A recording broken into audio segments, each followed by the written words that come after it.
An emergency summit produces a ceasefire agreement, but the fighting between Israelis and Palestinians has not stopped. There are new developments in the investigation of terrorism in the attack on the USS Cole. And the biggest bust of its kind, the U.S. working with other nations rounds up dozens accused of smuggling illegal immigrants.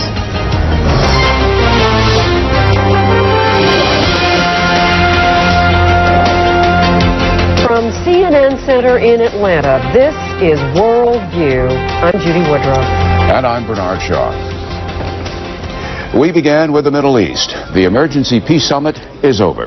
Tough marathon talks produced an agreement designed to end nearly 3 weeks of fighting that has killed more than 100 people. CNN senior White House correspondent John King reports. The smiles came suddenly. The question now whether their summit solution brings a quick end to the violence. Israeli Prime Minister Ehud Barak and Palestinian leader Yasser Arafat signed on but said nothing, leaving the man who brokered the deal to explain it. Both sides have agreed to issue public statements unequivocally calling for an end of violence.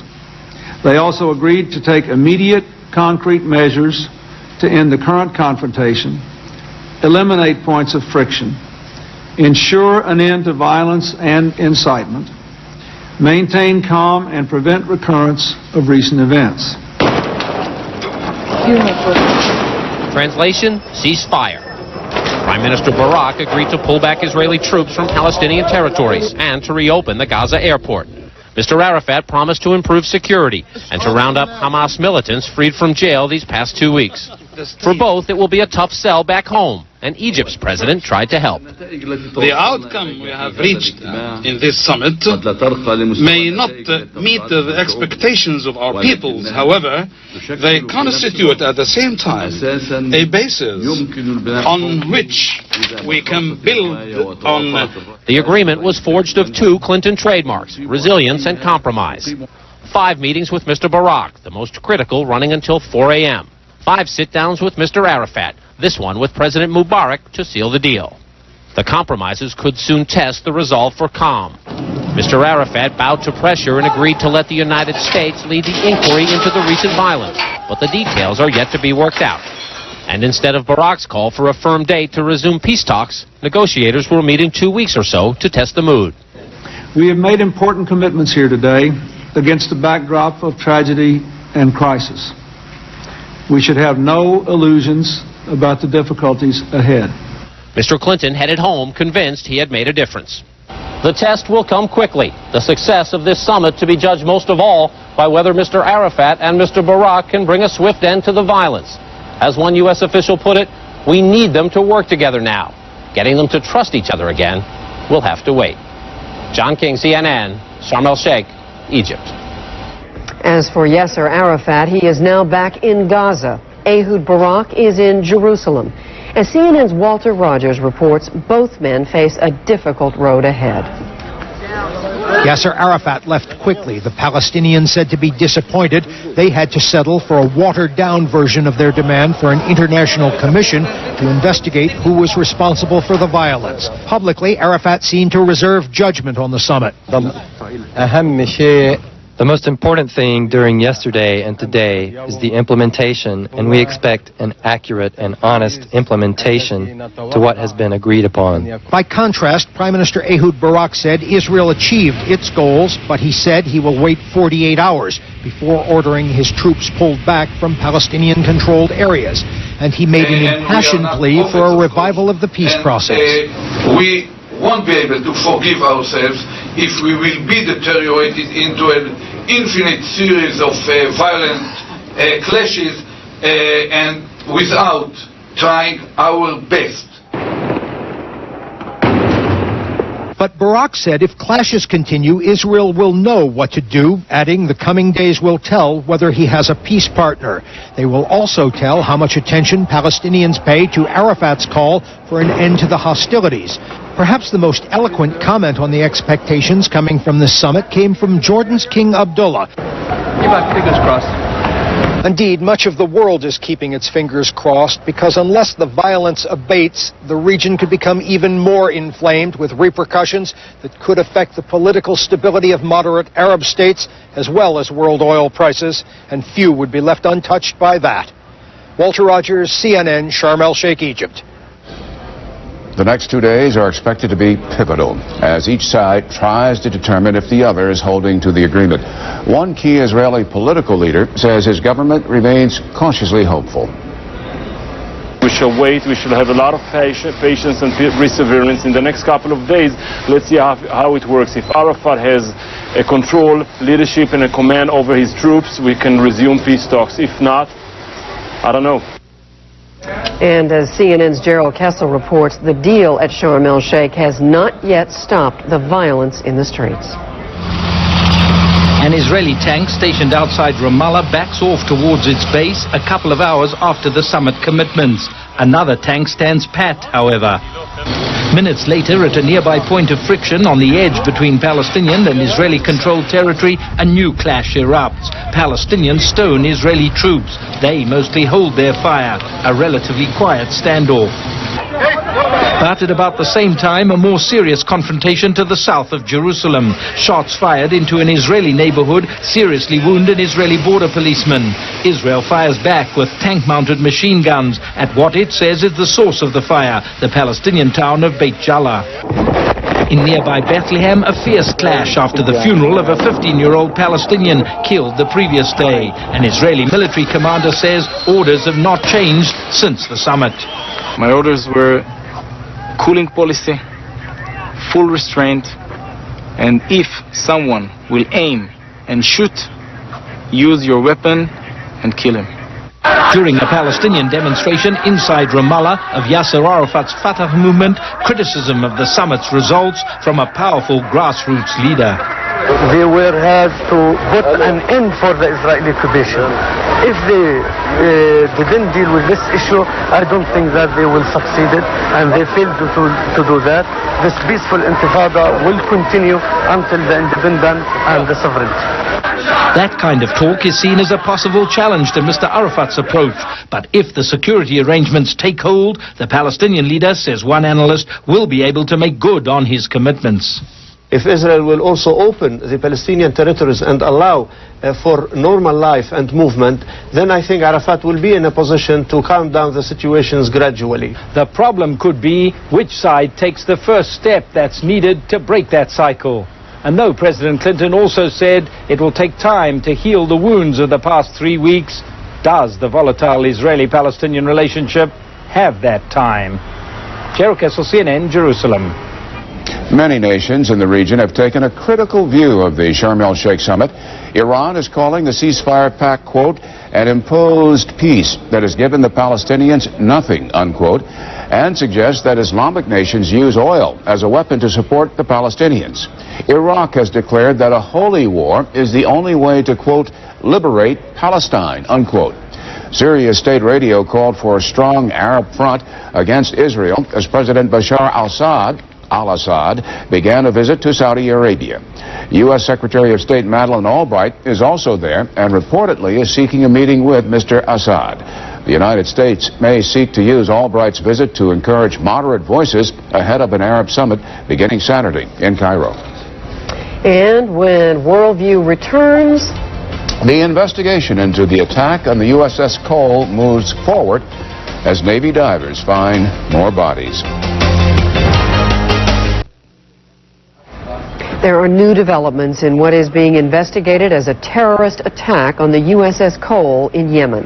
CNN's military affairs correspondent Jamie McIntyre joins us now live from the Pentagon. Jamie. Well, Judy, there are indications tonight that U.S. investigators, with the help of authorities in Yemen, may be closer to figuring out who bombed the USS Cole last week. Law enforcement sources tell CNN that bomb-making materials were found in an apartment in Yemen that may have been used by the men who manned a small boat that exploded next to the coal, killing 17 U.S. sailors. In addition, CNN has learned that the first materials recovered from the crime scene arrived in Washington last night and have been sent to the FBI crime lab for analysis. And CNN has learned the Pentagon is about to name a senior retired military officer to head an independent probe into security questions raised by the attack. Concern that the hundreds of U.S. personnel rushed to Yemen could be an inviting target for terrorists has prompted the Pentagon to move 3 large amphibious assault ships to Aden to serve as secure floating barracks. It's felt that by moving some of the footprint of the various American investigators and salvage folks and what have you from hotels and other facilities ashore onto those naval vessels, that we improve our security posture. Sources say the Pentagon will also soon appoint a senior retired military officer to conduct an independent investigation into security questions raised by the attack on the USS Cole, including should more have been done to protect the ship and how can future attacks be prevented. A similar independent review was ordered after the June 1996 attack on the Khobar Towers housing complex in Dhahran, Saudi Arabia, in which 19 U.S. airmen were killed by a truck bomb. In that case, the on-scene commander, Brigadier General Terry Chevalier, was denied a promotion and forced to retire because it was found he failed to adequately plan for a known threat. Navy officials are defending the Cole's captain, Commander Kirk Lippold, insisting there's no practical way to stop a boat that appears to be friendly. The captain clearly, the ship, thought that the boat that's involved was part of a support group that was going to help it tie up in that port. Navy officials insist no port is risk-free, not even American ports. And they argue it's simply not possible to search every small boat in a harbor, and that a policy of firing on unknown boats carries too high a risk of killing innocent civilians. Judy? So, Jamie, while waiting for the results of these investigations and reports and so forth, what are they going to do to improve security in the meantime? Well, they have improved security for the ships that are there by moving U.S. forces in to provide some harbor security. But normally they have to rely on the countries where they're stopping. And Pentagon officials suggest that in the future, those contracts for fuel will probably include new provisions to guarantee that the contractor provides security along with the fuel, and that the contractor's employees undergo background checks. Judy? All right, Jamie McIntyre, the Pentagon. Thanks. Bernie. The United States ambassador to Yemen says the government there has provided significant leads in the investigation. CNN's Matthew Chance reports from Aden, where a joint investigative team began work Tuesday. U.S. officials say Navy divers have recovered another 6 bodies from the wreckage of the USS Cole. The divers are still working under what officials say are dangerous conditions to find another 6 still missing in the area around the blast. Officials say the investigation into what is being regarded as a terrorist attack on the ship has also been making significant progress. We are very hopeful that we are going to be able to get to the bottom of this. So I think throughout this investigation we're going to be making significant progress day to day, and certainly from yesterday to today it has been a quantum leap. On the streets of Aden, tight security is in place, while Yemeni officials say large numbers of people are being detained and questioned. The officials say suspected members of known Islamic militant groups are among those being held. We have not found all the people that may or may not have been behind this. And for that reason, there may very well be people out there. We don't know where they are. We don't know who they are. Again, these sorts of things. For the US and Yemen, this is a highly sensitive period. And at this stage, neither government is confirming details of exactly who is in custody. Now, stop.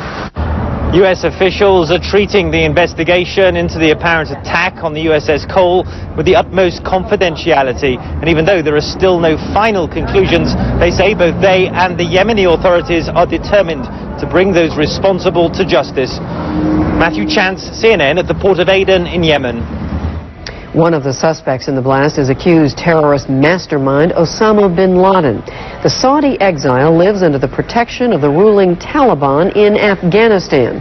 In reported remarks to a Pakistani paper Tuesday, bin Laden warned the United States against attacking his home in Afghanistan.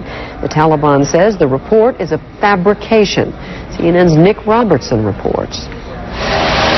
Osama bin Laden could not possibly have coordinated the attack on the USS Cole, say the ruling Taliban here in Afghanistan. He is, they say, isolated and without communications. We told him clearly, Afghan soil is not to be used for attacks. It is America that has inflated this man. The Saudi-born bin Laden and his organization, Al-Qaeda, or BASE as it's known in English, is accused by the United States of the 1998 terror bombings of U.S. embassies in Kenya and Tanzania, attacks that prompted the United States to fire cruise missiles at his training camps in Afghanistan. The Taliban say the accusation and the response has only increased bin Laden's stature on the world stage among those who oppose the United States. International diplomats here say since the attack on the Cole, the mood has become more tense, and should the United States choose to attack bin Laden again, they predict a much angrier response than last time. Workers for international aid organizations here say they are the most likely targets for retribution at the hands of angry mobs, a worry that has put them on a heightened state of alert. Taliban officials, however, say they are not expecting an attack. Two organizations have accepted responsibility. Because of this, it does not concern us, and we do not anticipate an attack. While the Taliban say bin Laden is isolated, he is known to have moved his camp recently. He reportedly travels only at night. When the United States attempted to hit bin Laden in 1998, the attack failed because he left the targeted base hours before the missile struck. Should he be attacked again, Taliban officials warn any chance of rekindling their once warm relationship with the United States will be lost. Nick Robertson, CNN, Kandahar, Afghanistan. And when Worldview returns, Britain investigates a deadly train wreck.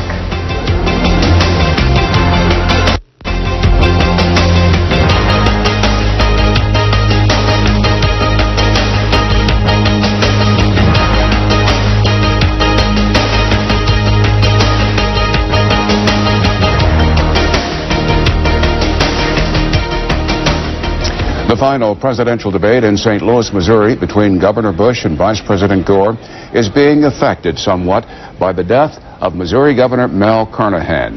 The United States Senate candidate died Monday in a plane crash while on his way to an event.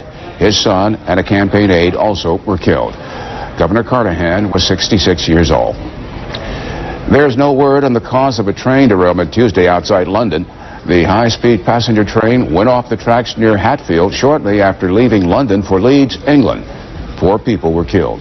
More than 24 were injured. British authorities have ruled out the possibility of terrorism as a cause. And now to Nigeria, where riot police are patrolling the streets of Lagos after deadly clashes between 2 of the country's largest tribes. Red Cross workers say 100 people have been killed in fighting that began Sunday night. Witnesses say streets are littered with dozens of bodies. Turning to other stories in our Worldview Minute, the death toll is rising in Italy and Switzerland, where 25 people are known dead after days of massive flooding. The high water has subsided in some areas after forcing evacuations in a number of villages and cities. Federal investigators in the U.S. are looking into whether 18 more deaths may be linked to Firestone tires under recall. A total of 119 deaths in the United States are being investigated after complaints about tread separation problems.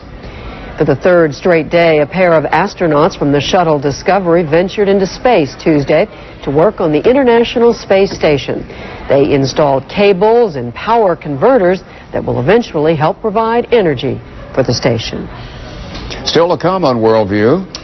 The U.S. Immigration Service breaks up an alleged illegal immigrant smuggling network.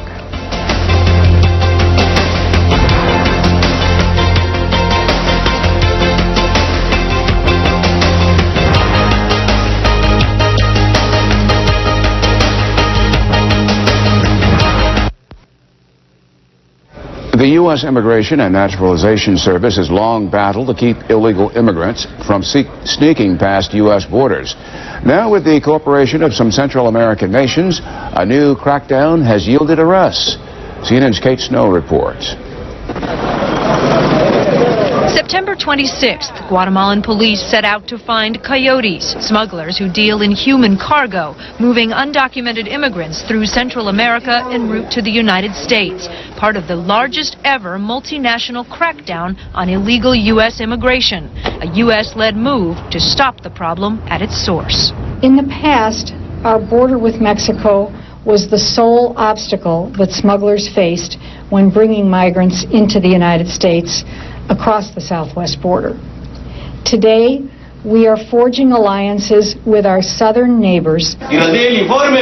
For 3 weeks, the United States Immigration and Naturalization Service coordinated Operation Forerunner in Guatemala, Belize, Mexico, El Salvador, Honduras, and Panama. Police in those countries arrested 38 accused smugglers, including Jose Leon Castillo, a man the U.S. Justice Department calls one of the most wanted coyotes in Latin America. He runs an operation that is dealing regularly with sizable numbers of people from many countries, many nationalities. At so-called drop houses, where smugglers hide their customers, authorities found about 3,500 migrants. The INS estimates each one paid about $4,000 for the trip to the U.S., sometimes more. Most were from Central and South America, but some were flown in from Asia, Europe, and Africa to be smuggled north. All of the countries feel that we have to work together to reduce the possibilities of any migrants being placed at risk or dying along the way. INS officials say the multinational cooperation will continue as they try to fight smugglers on their home turf. Kate Snow, CNN, Washington. And thanks for joining us on Worldview. I'm Judy Woodruff. I'm Bernard Shaw. The Moneyline News Hour is next.